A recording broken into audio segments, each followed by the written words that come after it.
Hillman III over there. I would like to point out that he's on the Grey Goose. Our producer on the Grey Goose. He's over there, and, produce on the Goose. We will say effing up because we got Kobi Dennis on the show. we're about to get into the interview. This dude been cursing for the last 45 minutes. I know. But now it's the interview. It's the interview time. It's interview time. That was a different segment. I can dig it. I appreciate it. I appreciate it. We have Kobi Dennis on the show. And these guys, Providence own. They're trying to be on their best behavior, people. We try. I don't know how that's working out. I don't think it's working out too well. Good, clean black folk. So we had Kobi Dennis, Providence Mario candidate, Providence born. Yes, sir. You know what I mean? All right, James, my kind of guy. Let's go. Kind of guy. No shots at the Detroit Cats. We love y'all too. Yeah. True. Love y'all. They're gonna start jitting. También. They're gonna start jitting. So Kobe, you are somebody. Let's kind of start. Let's start from the beginning. Well, first of all, let Kobe introduce himself. That's what we do to all our hip hop guests. So let Kobe introduce himself. Appreciate it. Well, first of all, my name is Kobi Dennis, and I'm souped to be here on the Chopp Shop, man. Soup. I'm very excited. So let's get up for these fellas, please. Get up. Appreciate you. Thank you. Thank you for being here, man. Especially with Black History Month. Yeah, absolutely. Potentially first black mayor of Providence. We was at another co-podcaster. He has his own podcast, and he was here last week, and he shall remain nameless. And we said next week we have Kobi Dennis. He said he will come to my podcast. He was so. Well, first of all, anyone that has reached out to me, first of all, this podcast thing is really new to me. I'm an OG, man. I've been around for a while, so the whole podcast thing, people have been telling me to get my own podcast for years. Yes. And I'm like, I don't know what you're talking about. Yes. So I'll produce kept it moving. I'll produce it. So, because my Facebook, 5,000 followers there, Instagram thousands, everything. So I think I get a little bit of people. Yeah. So I turned it down. So then one of my man, his actually name is What the Deal Dale. He's a comedian. He has his own podcast. He invited me on there because he's a friend. I went on. And then he saw how many people was watching and chiming in and all that. He was like, you should do this more often. Yeah, man. Since then, that was about 4 months ago. I've been on about 6 or 7 podcasts. And so anybody out there that would like me to come on, get with the schedule. Yeah. I'm there. All right? I work a full-time job. I'm a regular dude, man. Mm-hmm. It happens. So you look easy, too. Word. So you were in the Navy. Yes, sir. And tell me what inspired you to go to the military. Crack. Crack? Crack. People say it all the time. What happened, Kobe? Said the crack era. Yeah. That's what happened. My mom looked at me and said, college, the military, or, every day you come home, I'm going to put it on you. Word. And college, they wasn't getting us ready, so we talked about the whole Black History thing and all that. I didn't know myself in high school at 18. And I saw my boys out there getting it. I mean, in my era, the crack era, I don't know if a lot of you young boys know this, but we're not that back young. in like 80, Kobe, 89. Let me tell you a secret. We're not that young. You guys are kind of young. We're less than what's it? Well, we close. We did. So they was getting it, man. They was getting it, and my boys pulling up convertibles, everything, man. But also they were going to jail. Putting out them football numbers. Back in the early 90s, for sure. Yeah. Going back to what we talked about. So I lived that, and I still got a chip on my shoulder because of that era. Still trying to fix it and going back, and we're still trying to fix our communities because of that era. And we'll get in that conversation another time. I mean, a little later. But so I went to the military. Didn't know what I was doing. Whatever. Went in, traveled the world. I'm a military veteran, and I'm proud to be. So when I came back, I saw things were still the same, and I could say either I was gonna stand by and do nothing about it, or I was gonna just jump in there and do something. So here we are, 20 years later. So that was you in community work, pretty much. So you was in the Persian Gulf War, right? Yes. And like what was that experience like? It was devastating because I was 18, and once again I was coming straight from the streets of South Providence. I didn't know anything about that. I've seen guns and stuff like that before, but people dying and so you actually experienced that firsthand, like people dying, No, see, I was on a ship, so I knew people were dying because we were killing them. Yeah, for sure. But also, we were the ones that carried Navy SEALs. We were responsible for carrying the Navy SEAls that actually, ended the Gulf War real quick. In our there you go. So that's the team. I'll never forget seeing the SEAls face to face, being sitting across from them at a table. They didn't talk. They didn't do nothing. It was real deal. Way better than the movie. Way better. You ever seen, because it was like these are real deal superheroes. And just being there, it was so surreal. And like I was saying earlier, I learned pretty much how to be a man by a bunch of these by 200 men, and primarily white men. Yeah. So I got a lot of respect for all cultures, mainly because of that. I learned how to be a man because women, all that stuff. I learned a lot of that from these men on this ship. And it's important that you say that, you know what I'm saying? Because, like, just as being a black married candidate, they would want to put you like it's like you almost like an enemy to. Bro, I'm from Rhode Island. All my doctors have been white. All my teachers have been white. All my dentists have been white. Everybody's been white, and I'm okay with that. That doesn't mean I shouldn't be proud of my culture and want to change it. Yeah. I was here when the Latinos, first came when I lived on Atlantic Ave or Broad Street. I'll never forget, the Mercedes families that came and the Mendez family that came back in the 86, 85 when they first came, when they had a little corner store. And now they did their thing. I never hate on the Latino culture or anything like that, but I was here when it started, and I saw them bypass, my culture and so on and so forth. Yeah. So some of the things I've been trying to do over the last 20 years is try to get our people rejuvenated. With that being said, when and this question just came out. The other questions I've asked those prepared. This one just came in my head. Absolutely. Broad Street being called, what was it called? Juan Pablo. Where did that come from? So that came from a bunch of Latino folks getting together and wanting to change. You can change any street. I've changed at least 5 street names since I've been doing this work. Really? Good. From community, from hood dudes. Making it happen. I had a couple of dudes that was in the game that they got streets around here. So that's what I'm talking about. It's all about getting together. That's real, though. Collaborating and organizing. Organize any movement. Now, I've marched in these streets many times. People know when I put on my Facebook I'm about to march, people start moving. The mayor, everybody they all get a little jittery because I'm for real. Yeah. I'll be out in these streets with 500-600 strong, and we gonna march to wherever we say it's on. So, does having that power kind of make you nervous? It makes me nervous at times. I mean, I look at my rear view a lot. I ain't gonna front, and it makes me nervous in that way. And my family's really nervous about that. Mom, wife, everything. They always checking on me. I get texts and all that. You all right? All the time. Yeah. Because of that. But it also makes me realize the sense of responsibility I have. Yeah. So I don't go wilding out and do that often. Yeah. But when I do it, I mean it. It's necessary. And when I mean it, it happens. And when you're in a position, usually happens after. When you're in that position, you got to be fearless to a certain extent. Yeah, I mean you have to. You know what I mean? There's no other way to be. Because if people look at you and from our community and they look at like Kobe's in that power, but he's scared to do what he got to do. That will put them in their back seat and be like, maybe. I get requests from security companies all the time to do free security for me all the time. But that security almost brings that type of thought and action. Who he think it right. Yeah. Even now I'm contemplating and people are telling me what I have to do, and that's one thing I'm not really that good with, accepting what I have to do, quote unquote, because people are telling me, Kobe, you're always gonna have to cop with you. I just can't see me walking down Broad Street with a cop behind me. Don't need one. I just can't see. You're a man of the people, though. Don't need one. You don't need to because you're a man of the people, though. But at the same time, everybody's not gonna love me. That's true. Well, this goes to like the analogy with Mike Tyson, and Mike Tyson said about Floyd Mayweather, and he was like, Floyd Mayweather's not the champ. You know why he's not the champ? He said he can't even walk his kids to school without a bodyguard. Yeah. So Muhammad Ali, he walked down the street. Nobody's gonna dare touch him. You're gonna be people following him, walking down the street. Mike Tyson walked down the street. Nobody's gonna touch him. So people follow him, not trying to confront him. But if Floyd Mayweather walked down the street, people gonna try to put their hands on him. So that's kind of like character. Character. I think I got enough respect in these streets and outside. And when I say the community, I mean everywhere. Fed Hill. Yeah. I'm talking Silver Lake. Because I know the gang boys and I also know the cops. But I also know Miss Johnson on the corner too. Right. I know a little bit of everybody. So I'm not fearful of that. But these are some of the things that I think about every night. You have to. Me all the time. Everything from down, even pulling up. It's the burden of leadership, though. Yeah, there you go. Even pulling up in the SUV, all that stuff to me is stunting. To me in our hood, that's called stunting. And what happened? You in a party and you walk there, or you on a bike to get there, or you took an Uber, and then here comes the mayor, pulls up in this big body SUV, cop, all that. Dudes are like, who this dude think he is? I don't want to be that dude. You can't be, it's hard. It's hard. I also don't want to pull up in a Yugo neither. Yeah. From 86. You know what I'm saying? Yeah. Why the first black mayor got to be in the little hoopty? So there's so many things.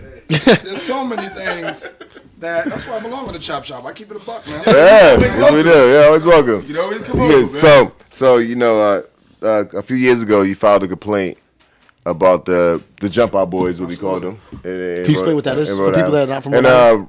Jump Out Boys group of the gun task force, part of the police force, and these guys drive around. Literally jump out. They drive around in unmarked vehicles, and they'll basically just jump out on you and just basically. It's almost similar to the New York pretty much tackle stop and frisk, right?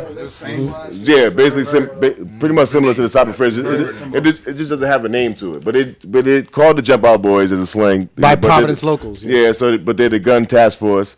And they'll just drive up on you and just jump out on you and just search you and do whatever they got to do. So you got a problem. Even with no probable cause or anything. Yeah. Well, I had a problem with him for a long time, and I was out here fighting in these streets and actually collaborating. I'm the first and the only person that still does community forums with the police. You know, about 5-6 years ago, I said, I got to stop hating the police, man. I hated the police since NWA, all that. I was Soup. That was one of my favorite songs. F the police and all that. So I was like, man, why do I hate the police? And I said, you know what, as an adult, let me stop doing that. When you start having kids, you start thinking differently. Mm-hmm. Man, Officer Friendly's not around no more. You ain't seen him in a long time. Yeah. So I said, I got to be that conduit to try to bring the police and the people together. All right? So I started having community forums. They were big, man. You can Google them, man. They're all over the news. I'm bringing hundreds of people together. And people were angry at first. Yeah. And then people started talking regular. Yeah. Because it's all about dialogue and discussion. And understanding. So now the cops, now the police are bringing their recruits, because that's my way of teaching. I just think we need a change of guard. So the new recruits were coming, and they were learning, and they were learning the slang and the lingo, knowing you can have your hat low, sag, and all that, smelling like weed, whatever, and still be the best dude in the world. Yeah. So this is the stuff I've been trying to teach law enforcement for a long time. That's important, yeah. All right? So here I am doing all this stuff, and then I got put to the ultimate test. They did it to my son, the Jump Out Boys. Wow. So I got scrutinized a little both ways, and I apologize to the community for that, because I went spastic, like I lost it. My only son. That's only natural though. But that's instinct of a parent. When you're a community leader, you don't get that. Everybody, we love the police. Right. Let's get along with the police and all that. Then I come on the news like, nah. I need him. So then dudes are like, oh, this dude went bop, but he just had us shaking hands and hugging these dudes. And but you're not a robot. You have emotions and feelings too. I know, but I'm just, you know what I mean? But at the same time, when I think about that, that's a lose-lose situation. It was. Because if you come out there and be like, yo, what you did, you in some areas, they look at it like, oh, he flipped his wig and he flipped the coin and he's the flip-flopper. Right. At the same time, you'd be like, yo, technical term? But yes, flip-flopper, yeah, it's a technical term, yeah. Take that for you. My man Floppy. This is you taking the day off, man. Dr. Floppy Johnson is in the building. Maybe he picked up spinach today. He takes the day off with his melanin. Yeah. Black Panther. You got niggas, you know what I'm saying? You got everybody black now, Everybody got black except for Nabi. Nabi got more white when Black Panther dropped. You dudes are wild, man. So you should not have said that, man. So it's almost like a lose-lose situation, because if you just sat back and said, but like, it's okay what they did. It wasn't okay.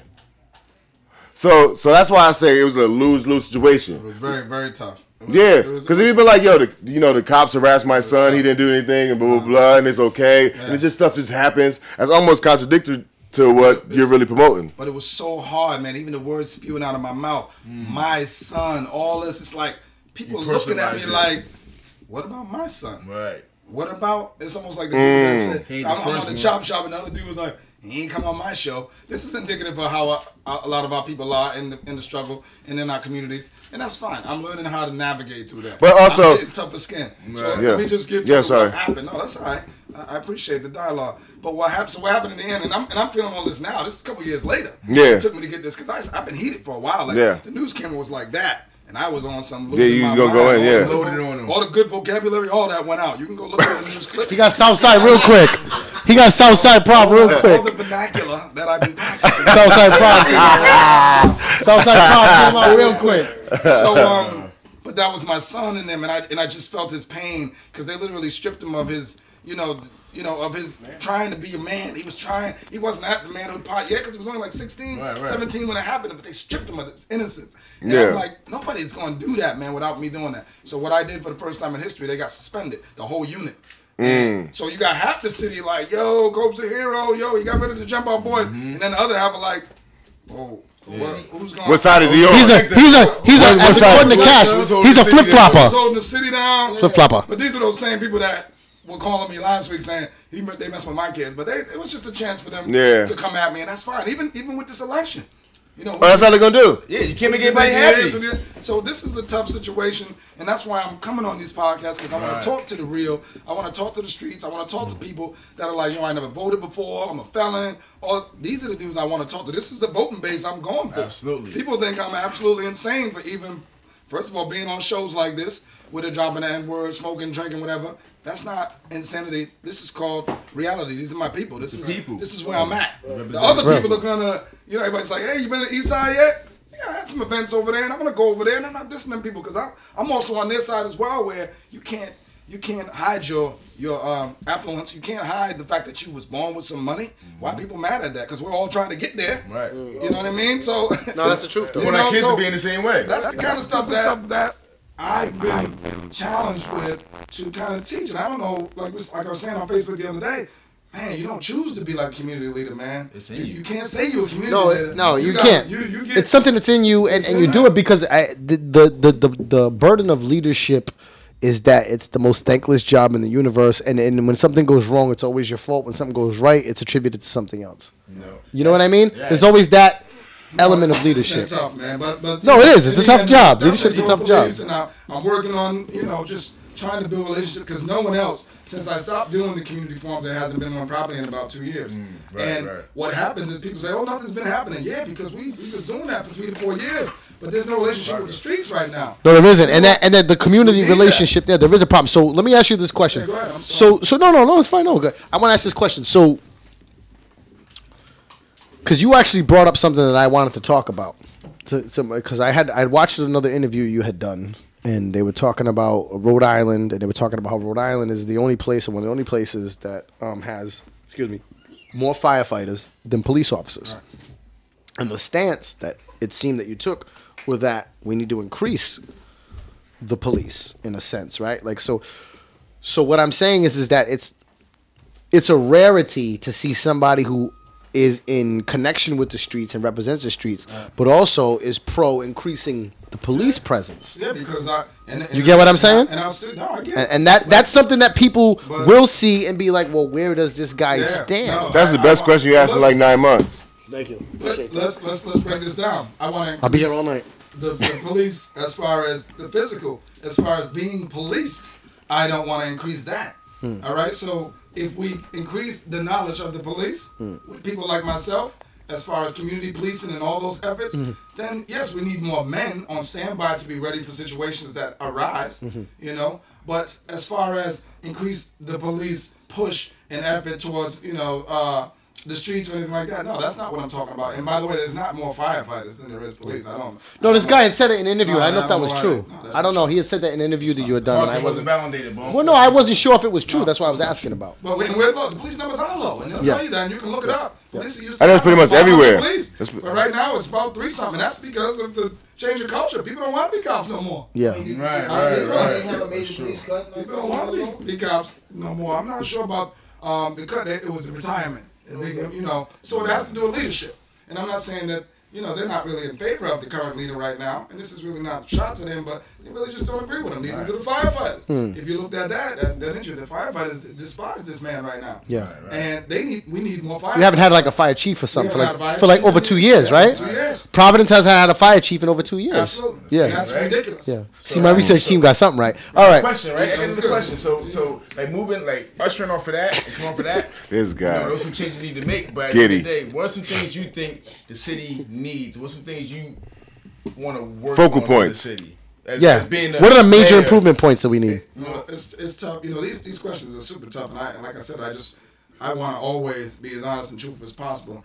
And the reason why I say that is because my heart, Kobi, wants different things than what the mayor might want. Right. You know what I'm saying? Because when I become the mayor, you know what I'm saying, it's gonna be totally different. It's for the people. I gotta read through all these documents and all these contracts. The politics really come in. I have to really think of every side of town. Right now, my heart is telling me we need to concentrate on culture and improving relationships. Right. My heart is telling me. But the reality of it. Like, little things like radio station. We really don't have a radio station that represents us. We're just getting these. What? A couple of guys just got on. A couple hours though. But when you become the mayor, that's gonna be like a small portion of your plate compared to all the grand scheme of things. The whole. No, I'm thinking about because I can talk about infrastructure. Man, I don't want. Now you're good. No. We'll talk about that, man. Infrastructure, education. I can go with the same. Go into it. Everybody talks about. People need to hear that. They need to hear that, but I want them to know that. But I also want them to read about that too. Right. Don't worry about just and I can talk about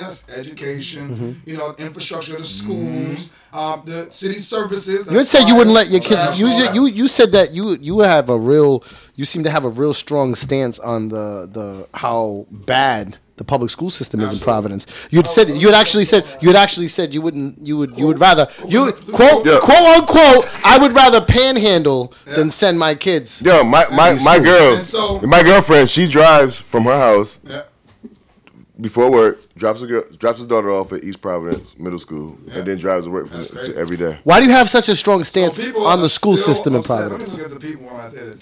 I understand. Look at America. Still upset about me. Still upset with me. You looking at the camera too? Camera two right there. Don't worry about the Facebook. These are the lazy people. We want to. Yeah, you guys show those guys. My Facebook people on there. Yes, what's up, Wade? C Merck's in Texas. That's right. So. Definitely, all these folks, and I was just shouting out people that was on. Well, yeah, this is my dude. Definitely, true politician, I love it. Right. C-Merck's our dude. I want folks to know that I made that comment, and I still stand by it. So what I'm talking about is the upper echelon. I'm talking about the people that are running the system, not the teachers. It's not a mock at the teachers or the students. I'm a product of Providence schools. It's the system, all right? right? It's the system. All right. My youngest daughter goes to a Providence school. She loves it. Now, if I really got a chance to explain myself, which. Of course, they just took the little sound bite. That's why I asked you here. That's what happened. They can play with it. But that's why I asked you here. Yeah. So my daughter goes to elementary school. She's at school dance now that I'm missing because I'm on the Chopp Shop. Thank you. She understands. Look, I told her you go dance. Push. And Daddy's gonna go dance with you. We're gonna go sacrifice.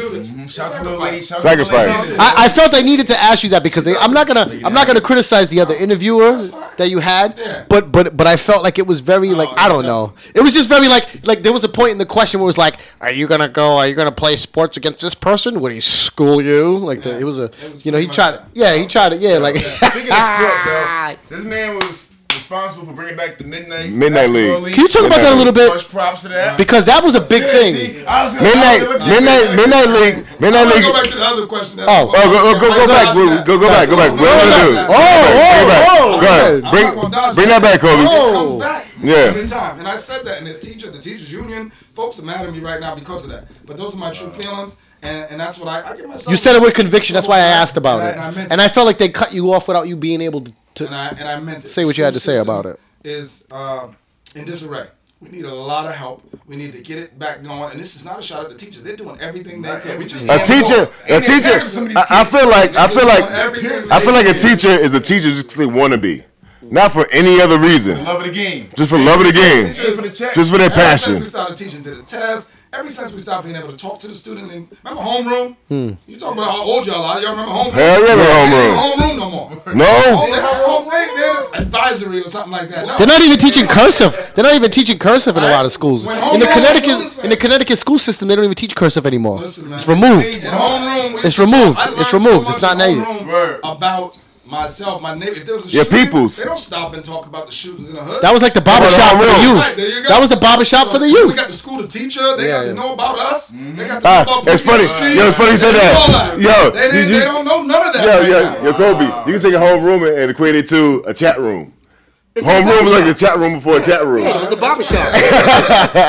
So right that's now, crazy. There's such a disconnect between the teachers. That's why the teachers, if the teachers really knew who Kobi Dennis was, they wouldn't be mad at me right now. They don't know me because they live 10, 15 minutes away. They're embarrassed. So they see, oh my God, this guy says he's, you know how many comments I got? Oh, and you want to be the next mayor making comments like that? Please be quiet. Get on 95 and look in your rear view because that's what you do every day after work. Exactly. So that goes along with the police too. Yep. You have police policing communities that they have no connection, no relation, and completely understand. No, but that's been the timeless struggle of it, because it's like the teachers that don't live in the community. That's why in Providence they gave grants to teachers to actually live in Providence at one point to try to increase. There's been things, but so Kobe, what I want, yeah, because they that was a thing. They gave teachers like extra grants to buy housing if they lived in Providence because they wanted to build that, the community part. Extra grants to buy housing? No, like if you were a teacher, and taught in a Providence school, they would give you like extra money, towards your tax breaks, towards your down payment if you actually lived in Providence. But that's like an odd incentive. That's to people that probably don't understand the incentive. No, I'm not. You know what I'm saying? Like the teacher. But it makes sense because you have somebody coming from Barrington, they coming from going to Southside. They teach black children, but they only live in a community with white kids. I understand that. But what I'm saying is the incentive is to encourage people from the same community to and be a part of the understood. But if you've got people that not to literally bring them aboard, but to encourage them. An incentive is to encourage somebody to join the team. Not saying like I know what he's saying. Not saying like, yo, if you from this place, I'm gonna go and do this. It's almost like, if you do it, we could give you this. Well, the reason why that incentive was put in place is because there was no rules and regulations behind it. So now we had to bring it back to get people to come back to the community. Yeah. So you're absolutely. No, he's got a good point. So he has an excellent point. So Kobe, I have a question I've been waiting to ask. This is you got a lot of questions. It's almost like he excited. So I want to ask you this question. This question is the first question I'm gonna ask, not as an interviewer. Is it the first? No, the first question I'm gonna ask, not as an interviewer, but as somebody, a black man from Providence, a black man. I'll be black right now. I'll be black for the next 25 minutes. Black man take the day off. I'll be black for 25 minutes. Yeah, a third of a black man taking the day off. So here's my question. I'm not asking this as an interview. I'm asking this as a Providence native, right? If and when you win the election, you become mayor, with Providence thinking in terms of and I'm not asking you to speak on all of these things individually. I'm just in a generalization.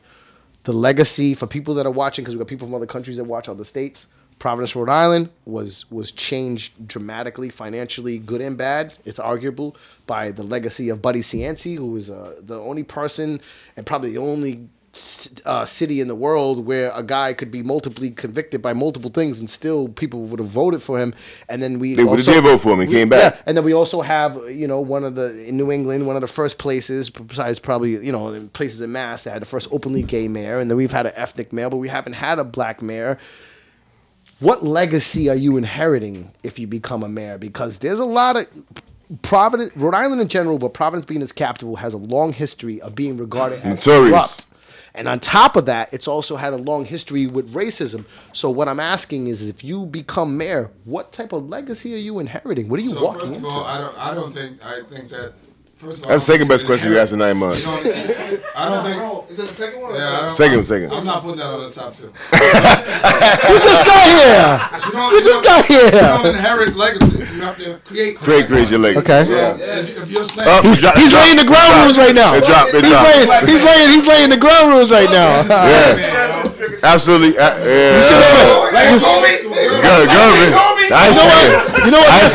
This guy's by bringing up the Black Panther movie now. He's all ready to go now.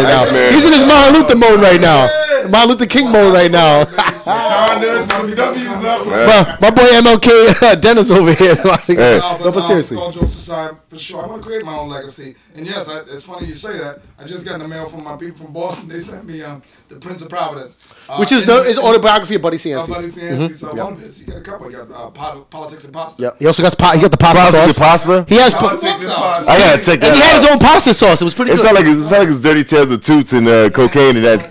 He wanted to find a way to bring that into the conversation. Yeah. He found a respectful way to bring that into the conversation. So I got the book. I got the book, and I was thinking about, and when you talk about legacy, I was thinking about the book, and he does have a legacy, whether it's criminal. Yeah. But if you go to the black community, if you go to the inner city community, man, they had nothing but love for us. Yes. Because like Bill Clinton, he had black people problems. That's how people look at like him, so like before Bill Clinton. He was a normal person. He was a person that got sucked. Yes. He got sucked in, and I'm not saying that I'm not making excuses for him. But he got The Operation Plunder Dome? It just Was that couldn't. Goon turned mayor. It just, yeah. I mean, mayor turned goon. Goon. No. Mayor slash goon. Yeah. Like the man from Detroit. Was somebody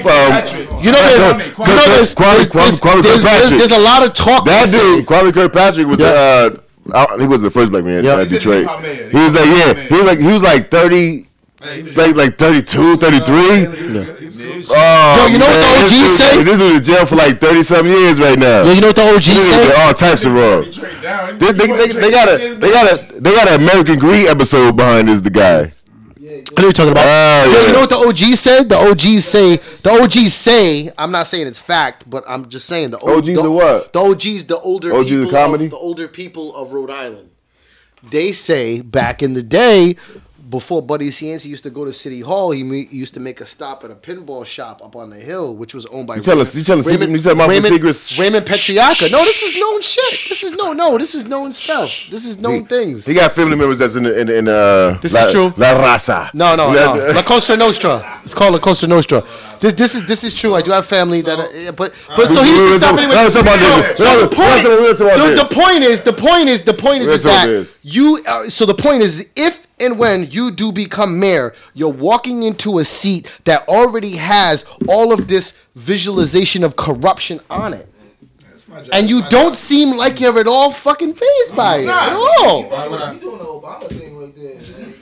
You just still done did. I'm about to do the T-Rex. Like you got the little T-Rex? Yeah. But no. Hold my titties. I get what.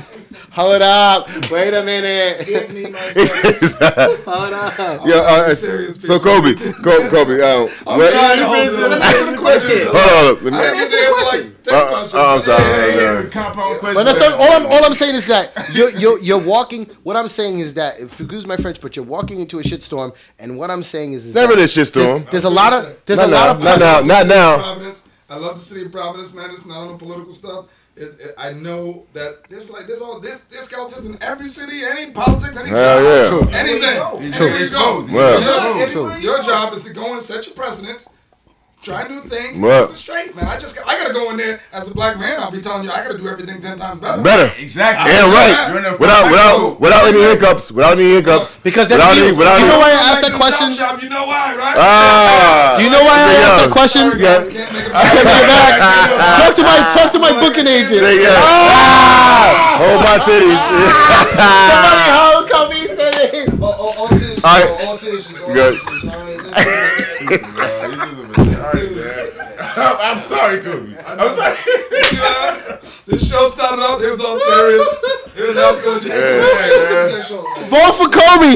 Hold your titties. I'm voting for Kobe. Somebody said, Shauna Young, sorry, Shauna. She said, let Kobe talk, y'all. Be serious. All right, that's my aunt. Shout out to my aunt. Yeah, that's my aunt. She's old school, so she knows what time it is. That's right, Shauna. All right. So we coming up on with some press times. I'm gonna let Jay get his question in real quick. 2 quick questions. Yeah. Cop up. Time, Jay, because you ain't said nothing yet. I'm recording. All right, listen. Now we second best question. Well, he had multiple questions in that second best question. One of them was he mentioned racism, and me being new to the province, I've only been here for like 6-7 years and everything. I've experienced racism. I had a cop stop me and he looked at me in my eyes and said, "How come you don't have a record? How come I never dealt with you?" I've had that said before. So do you feel like you're up against that? Absolutely. I'll say absolutely. Let me say that racism. I've been told, wait my turn. What do I think I'm doing? Mm-hmm. Who do you think you are, boy? I've heard. You've been personally approached. Personally told by people. There is no shame. You know, they won't do it publicly. They'll do it one-on-one, or they'll do it in the office. And you know, I'm man enough to I don't need to go on Facebook with everything. People think I go on Facebook with all my problems, but I'm very selective with that. But a lot of my white friends will call me and say, man, people are telling me, yo, get your boy, stuff like that. And I just think it's, you know, I laugh at it, stuff like that. But I know that coming out, I'm 46. I've been here for my whole life. I traveled the world and I've lived in different places, but I've always come back. But I've dealt with racism, but I can't let that, just like I teach the young people, you can't let that deter you from your goals and aspirations and from moving forward. Right. Racism is part of, you know, part of living. It's legends that fought through that. I can't make that, if win or lose, it's not going to be, I can't celebrate, you know, race you know, and then say I lost because of it as well. So it's you got to roll with it, man. You got to roll with the punches. So. I mean, all in all, we need to come together as a people and make this city better. I mean, there's multiple issues. You know what I'm saying? What we touched on, whether it's education, homelessness, abandoned homes, infrastructure, city services. I can go on and on. Like I said, you know, I'm trying to keep it a little light here. I mean, no disrespect to you guys, but like I said, I got so many interviews ahead of me that I know I'm not going to be able to veer off and talk crazy and have fun. So I love this, and I don't want the community to think that the Chopp Shop, these guys are some smart guys, they know what they're talking about, but we are just trying to keep it light and have a little fun at the same time. Because believe me, I got about 1,000 interviews ahead of me that I'll be on script, that I'll have to study for, so on and so forth. I want to come on here and speak freely, but yet also school some of the people, like Auntie Shauna over there, that wants to hear some real stuff. So Shauna, yes, we are definitely going to address things that need to be done. And so the schools, we know the schools need fixing, and it's just so funny that I'm running now, and now everything, if you look on the news now, you know, illustrious mayor right now, he's doing a lot of stuff. He's even talking about putting turf fields at Buckland Park. Get out of town. At Buckland? Yeah. Buckland? Turf fields. You know the chip, because they want that chip. No, it's because the intruder, the boy. My mom used to be a lifeguard at Buckland Pool. You know my mom. Yo, can I just say something? My mom used to be a lifeguard at Buckland Pool when she was pregnant with me. Don't be sheep. When my mother was pregnant with me, she was a lifeguard at Buckland. The question I ask the people when you go to that little community meeting, which is next week, for Buckland Park to get turfs and all that, ask the mayor honestly, will it be done before the next election? That's a real question, because there's a lot of conversation and not enough action. If he said yes to that, please, I'll be right there with him. Bruv, you see, you say, bruv, you're lying. Bruv, we're not gonna take this. Homelessness. You guys taking questions, Jack? Yeah. So all right. So what we're gonna do is come to the end of the show. We went overtime because. Have you ever been in New Orleans? Whoa. Yeah. Have you ever been to New Orleans? Sorry, that man sugar today. All right, so you have a couple. I came up being black and my fructose is yeah, it's inherited, right? Yeah. So I want to ask you. I want to ask you one question. There's a Kobi House of Hibachi. You own that? No. Okay. I just want to get out of the way. So let's talk about Japanese. So let's talk about your serious question. There's Kobe Japan and there's Kobe cheese. There's Kobe beef. There's Kobe beef. So you don't own none of those. None of those. All right. That was the blackest question that got asked tonight. But I am older than Kobe. That was the blackest question that got asked tonight. I did not get my name. I just want to get out of the way. He just wanted to make sure you knew. That question was him letting you know the hood was here. That's what he wanted you. I want your research too, son. I want to get out of the way, but you also have Project Night Vision. Absolutely. You have the anti-bullying program. Absolutely. And you have the Unified Solutions. What's Project Night Vision? Talk about that. I know what it is, but I want to. So we want to do. We have short amount of time. I just want you to talk about those, collective, and they give you your handles where you can find you and everything, and sign us out. Then you gotta spit a verse. You got 16, you gotta drop that too. Yeah. You don't want that. They don't want me to set this fire, right? We ready to go. I don't think I don't want it more on this show than that. We ready to go. We won't hold you to it. You can do it. Yeah, it's on discretion. It's on discretion. Yeah. Oh yeah. Because that might be the end of your campaign. The hood will love you, but the white people ain't electing you. Wow, you never know. Like, he got bars. Hey, stop speaking for all the white folks, man. Kobe. The irony of that, right? Tonight you speak for white people, right? But check it out. He's Spanish, he's white, and he's black. But if you call him a white boy, he is furious. Yeah, I do. But tonight you speak for white people. But aside from that, different stance tonight. I brought up my Jess shirt for Kobe. Yeah, the third. Look at this guy. He has Dominican Jack. He dropped a third of his blackness earlier. So I did. Aside from all that, let everybody know about this. I appreciate everybody tuning in, putting up with this look. This motley crew. She said, I pray you get in. I pray for these fellas right here. They love this show's up the chain, and tune in if you haven't. Tell a friend because this show is what it's all about. These are called alternative news sources, and what people need to know is news can't just come from the 3 channels we got. Fox. You know what I mean? We gotta go to different sources to get our news. All right, you will find different angles. You find out the real people that you really want to, see who Kobi Dennis is. You can Google all that stuff, but you can also come to the Chopp Shop and look at other podcasts that I've been on because we get to talk real. Right? A lot of the programs I created over the years have helped to serve thousands of people. Project Night Vision, about 6,000 youth, all for free, by the way. Unified Solution is like an incubator to help people start small business and so on and so forth. All people, not just blacks. So when I say my community, the one thing people misinterpret all the time is I'm talking about black people. To about everybody. To about Providence. Like I said, when I was, I was taught on a ship full of white men. When I was, my dentist is white right now. My doctor's white. You're contradicting yourself. You're a fraud to me if you're like all this black power and yet you go to the dentist and say, hey, how you doing, Jim? You can't do that. So you have to keep it 100. You know what I mean? It's all about respect. People. It's not and the about people. The color, anything like that. So, a lot of the programs that I ran and continue to run, they're just for the people, and mainly for the young people. That's the only thing, because I think the young people are the future. So when people ask me, what are some of the first things you're going to do as mayor? I'm going to help to create a magnitude of programs for young people. For the youth, all right? To help young people that have been incarcerated, young people that are out in these streets. Somebody up there had a problem about the homeless. And there's younger kids every day. It's younger and younger out there on Broad Street. We got to help Cranston Street, where I live there. Cranston Street.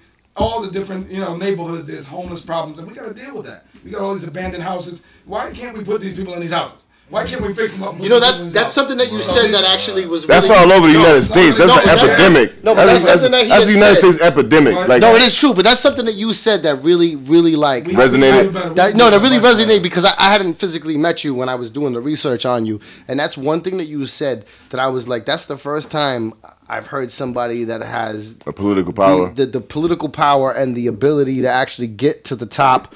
That actually feels in a way that I feel, and it made me connect with you before I met you tonight. You said a lot of things that I agree with, some things I didn't agree with, but things that I agree with, and I'm being honest, But the thing that really resonated with me was you had asked a rhetorical question that gets really deep and complicated once it becomes unrhetorical. And you had said, we got the homeless and this and that, and we got this, and I think you didn't say it, but I think you were reflecting on like how back when Providence was starting to get built up, a lot of people that are not from here don't realize that they moved the homeless community from right here in downtown Kennedy Plaza, almost in the area not far from where the Chopp Shop is, to Broad Street. Yeah, and they shifted it away. And you had asked a rhetorical question. You said there's all these community places and coffee shops and things like that are not open during the day.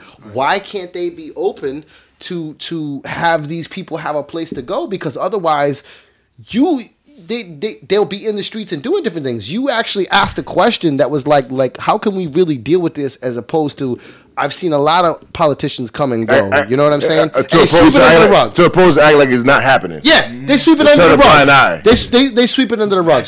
You know what I'm saying? I met Cicilline and Cianci both when they were in office, because I used to do AmeriCorps. And that's how me and Quan actually met. I worked for... I'm Quan today. They ain't call me Quan in like fucking 6 months. 9 months. Governments. You want a social security number and address. All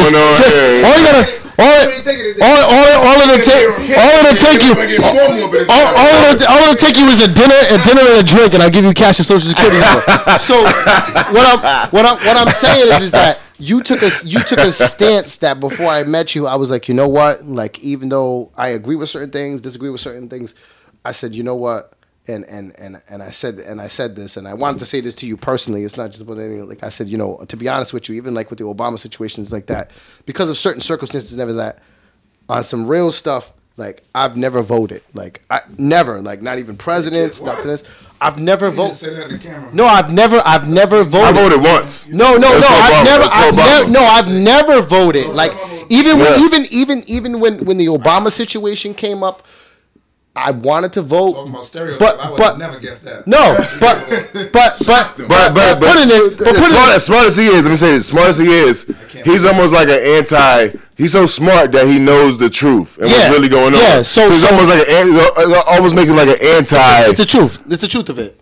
And he's almost like an revolutionary, anti, you know, so anti-systems. So even though I gave up my blackness today, in reality, I am a direct student, not by books. I'm a direct student of the Black Power movement. Like I have mentors that are Panthers, and Fred Hampton Jr.'s son is a personal friend of mine and stuff like that. Don't let us get through you.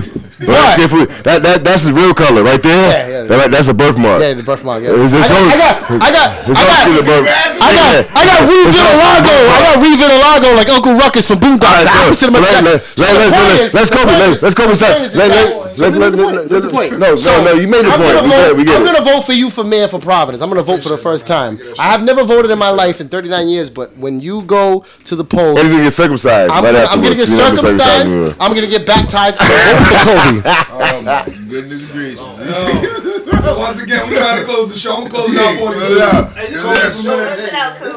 Kobe. I'm voting for Kobe. Kobe for mayor. All day. KOBIFOR mayor.com. Kobe for mayor on Instagram. It's not Kobe the number 4. It's FOR. It's not Kobe beef or the. So no, KOBIFOR mayor on Instagram, Twitter, all the handles, man. Check me out. Read about me. Do your research like that. Don't get it twisted. Yeah. Get your Parky validated. Get your Parky validated. Get your receipts. We'll find you. We'll find out where your mama live. Yeah. You mean so listen. You come on your show. I know where your mama live at. You know what I'm saying? Listen. You come on the Chopp Shop. Yo, dudes, you come on the Chopp Shop. If you know me, you better vote for Kobe. You come on the Chopp Shop. I know where your mama live at. I know your grandmama live at. I know your cousin them. I know your uncle now. Reality's gonna vote for the first time. Not under that name because it's not my government, but I'm gonna vote. Be live on Facebook. Well, let's clear this up. It's the first time he's gonna vote for a non-porno. Yes. Event. Yes. All right. So with that being said, this is true. Everybody out there watching this show that's living in Rhode Island or Providence specifically, vote for Kobi Dennis, man. Be the change you seek. You want to see change in your community, then get behind the people that are really doing it. Don't just really doing it. Really there. Because there's too many people in this world. There's too many people in this world that complain about the youth. The youth this, the youth this, the youth that. But what are you doing to make a change? It sounds good. Yeah. It sounds good, but what are you really fucking doing? That's my problem with the elders. They hide behind their electronics and their social media and everything else, and they just say they all the youth and this and in my day. But what are you actively doing? Get mad over the shaking fist to play a part in the team? And let me say this. And let me say before we sign off, the real shit about Kobe is he was doing this shit before the thought of being a mayoral candidate. Yeah. You know what I mean? That's a new bag. Yeah. That's something new. That's something new. Yeah. He was doing this shit for the love of Providence. Yeah. For the love of the youth, that wasn't his intention. For the love of the people, that's how he met him. People were like cussing if they wrote up on me and say, "Yo, when you gonna run?" I'm like, "Man, get out of here with all." Yeah. 46. Look at him. You know what I mean? 46 what? 46 black crack. That nigga 46 months? 46 months. Anyway. Hey, you know what? Hey, check it out. They age differently in Wakanda. Yeah, Wakanda, True. With that being said, Wakanda in the building, yo. Chopp Shop Radio, check us out. Put that Shoot Like Kobe back on. Put that Kobe back, Shoot Like Kobe back on. One more time for the people. Yo, shout out to my man. Like a Kobe, yeah. Pull up like a, yeah. Like a Kobe, streets, Kobe now. Ooh, like a, might pull up like a Kobe now. Like a Kobe, yeah. Hey, yeah. Last night I dropped 60 like a Kobe. I'm out in the city like a Kobe. Yeah, I'ma take my shot just like Kobe. Wait, I'ma bring it back just like Kobe. Yeah. You gon' know my name just like Kobe. Hey, cause I'ma change the game just like Kobe. I'm the hood's MVP just like Kobe. See me in the streets, what they do? Call me Kobe. Yeah. I just wrote my brody, that's my brody. Told him we gon' be alright, we got Kobe, yeah, we got it, yeah. It was a dream, so they told me it was a dream. Why we always left out like Ginobili? Seem like something ain't right, seem like the flag. Kinda cut off all the lies, cut the budgets from the school. Guess they told us Last night I dropped 60 like I'm Kobe. Yeah, I might run the city like I'm Kobe. Wait, I'ma take my shot just like Kobe. Hey, I'ma bring it back just like Kobe. Yeah. You gon' know my name just like Kobe. Yeah, cause I'ma change the game just like Kobe. I'm the hood's MVP just like Kobe. Ay, see me in the streets, what they do? Call me Kobe. Just like Kobe. Ooh, just like Kobe.